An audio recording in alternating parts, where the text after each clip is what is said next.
qu'il faut remonter un petit peu pour comprendre cette méforme de Kylian Mbappé, tout simplement à l'annonce de son départ, c'était 16 février dernier. Depuis un seul match complet en Ligue 1, 100% en Ligue des Champions. Un but lors de ces 4 derniers matchs, toutes compétitions confondues, c'était face à Rennes. Il faut remonter à septembre, là aussi, pour voir Kylian Mbappé ne pas marquer pendant 4 buts. Puis il a été fantomatique, il faut bien se le dire, face à Barcelone. Un dribble réussi sur ses 6 tentés, 0 tir cadré sur 3 tentatives. Note l'équipe, 3 sur 10. Kylian Mbappé en crise, à qui la faute? Est-ce qu'il y a un responsable dans cette crise Mbappé, Pierre? Ah bah oui, bien sûr qu'il y a un responsable, c'est lui. C'est lui-même. Enfin, moi, je persiste à dire que c'est lui-même qui s'est mis dans cette situation. C'est lui-même qui a... En fait, Kylian Mbappé, je le prends un peu comme un enfant gâté à qui on a toujours tout accordé. Et puis là, dès qu'il est un peu dans l'adversité et qu'il ne comprend pas tout ce qui se passe, émotionnellement, c'est compliqué, quoi. Parce que là, je pense que c'est quelqu'un qui, malgré tout, commence peut-être à douter. Alors, j'ai aucun doute sur le fait qu'il retrouve son talent et qu'il recommence à marquer des buts. Mais je pense que c'est une partie de sa carrière qui le fait évoluer parce que c'est lui tout seul qui s'est mis dans ce pétrin en essayant de dire qu'il ne prolongerait pas et que toutes les faveurs qui étaient mises en œuvre pour pouvoir le garder et le prolonger, du coup, elles sont plus d'actualité. Donc forcément, il y a un management qui est différent de la part de Luis Enrique dans les compétitions comme la Ligue 1 qui est déjà quasiment acquise. Et il est utilisé comme un joueur lambda, vu que c'est un très bon joueur, hein, la meilleure du monde, il est utilisé dans les compétitions où il y a encore un trophée à aller chercher. Donc moi je pense que ça le ramène un petit peu sur terre, je pense que ça va lui servir dans sa carrière et surtout je pense que ça va être bénéfique pour la suite. Je pense que ça peut vraiment l'aider à grandir encore et à franchir un cap par rapport à son niveau et son talent. En préparant cette émission, Pierre-Etienne, tu nous as dit, toi, que les torts étaient plutôt partagés. Kylian Mbappé, pas seul coupable pour cette situation. Pour moi, en fait, il y a un péché originel. Et c'est plutôt le club qui l'a commis, et on en a déjà parlé dans cette émission, en lui offrant trop de pouvoir, en fait. En lui disant, on est prêt à tout pour que tu prolonges.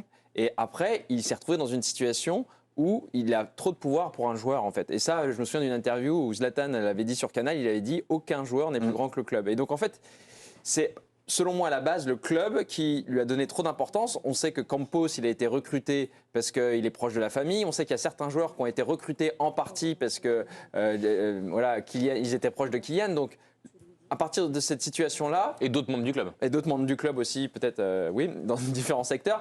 Et donc, la conséquence de ça, c'est que lui, il en a profité de ce pouvoir et que Luis Enrique, il a essayé de faire un contre-pouvoir.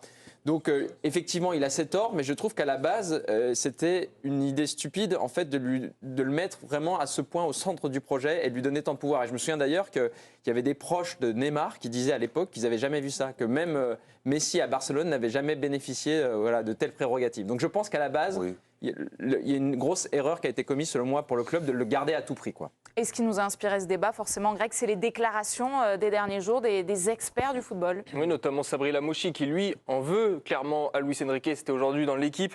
On connaît la personnalité, les idées de jeu, le palmarès de Luis Enrique. Il faut respecter cela, mais ne pas placer son meilleur joueur, et Mbappé, bien au-delà de ses statistiques, l'est le meilleur joueur, au cœur de son projet de jeu. Ce n'est pas normal. Ce que je constate factuellement, c'est que Didier Deschamps a fait avec Kylian Mbappé ce choix en équipe de France. Bertrand, est-ce que tu partages à 100% le point de vue de Sabri Lamouchi sur...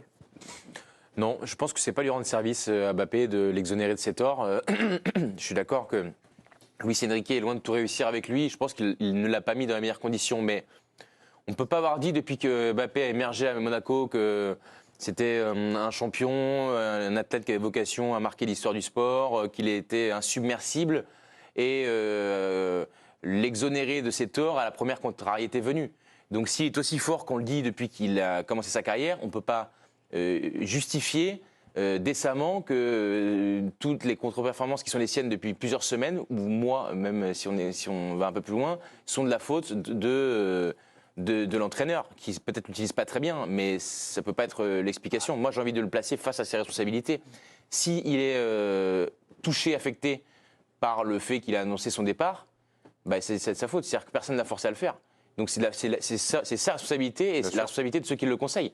Ça veut dire qu'ils ont mal mesuré, comme d'habitude, la réaction qui pouvait être celle du club. Moi, je ne comprends pas la réaction du club. Pour moi, elle n'est pas bonne. Je l'ai déjà dit 100 fois. Je trouve qu'il ne le gère pas de la bonne manière et c'est parfois inadmissible la manière dont il le traite. Mais il devait être en capacité de savoir ce à quoi ils allaient être confrontés le moment où c'est-à-dire qu'ils ont présumé de leur force. Donc c'est une erreur. Et pour ce qui est du volet un peu plus footballistique, il y a des choses qui réussissaient avant, qui ne réussissent plus.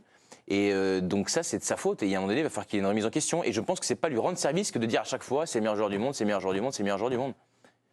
Ça a peut-être été le meilleur joueur du monde, là il l'est plus en ce moment. Donc il faut qu'il se remette au travail. L'environnement, il est forcément pour quelque chose avec cette annonce de départ, Tidiane, selon toi? Oui, l'environnement, c'est de toute façon une situation globale, mais moi je pense, enfin c'est mon avis, pour ne pas le paraphraser lui-même, le premier responsable de ces difficultés, c'est effectivement Kylian Mbappé lui-même. Et moi, ce qui me gêne, c'est un petit peu cette culture de l'excuse permanente qui existe autour de lui depuis maintenant plusieurs mois, plusieurs années, et qui débouche quelque part à la Depuis le début, situation même. d'aujourd'hui. Parce que, un coup c'était l'équipe, et puis après c'était le coach, puis après c'était la gestion du club, et puis après c'est la tactique. En fait, il y a toujours eu une bonne raison de l'exonérer dès lors qu'il passait à côté, alors qu'on aurait pu tout simplement se dire que, quand bien même c'est un excellent joueur, l'un des meilleurs du monde, il a le droit de rater des matchs.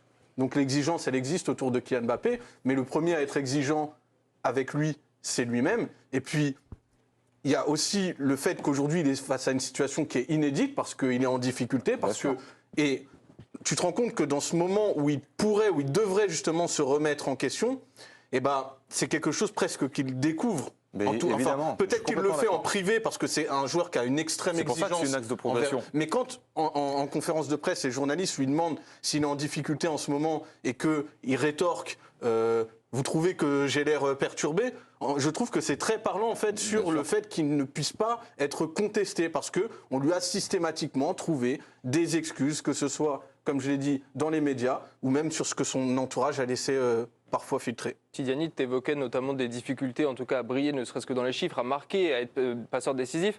Si on regarde une petite statistique qu'on a trouvée, c'est que Luis Enrique, pour l'instant, sur les 7 derniers matchs qui ont été débutés par Kylian Mbappé, pas une seule fois, il a eu le même trio offensif aligné devant. Une fois Ramos, Dembélé, etc. Ça peut être plusieurs joueurs. Pierre, c'est une circonstance un peu atténuante ou pas? Non, parce qu'on m'a bassiné, moi, pendant 6 mois, parce qu'il jouait avant-centre en pointe, que c'était pas à son poste et qu'il était meilleur à gauche. Là, il joue à gauche et il est pas bon. Donc, c'est une fausse excuse. Et il n'a pas été, pas été bon en bleu non Mais plus. en fait, je trouve que c'est assez bizarre parce qu'en fait, il est en train de vivre ce que tous les joueurs normaux vivent. C'est-à-dire que quand tu es un peu moins bien, tu vas sur le banc et puis tu as des doutes et puis tu poses des questions et puis machin.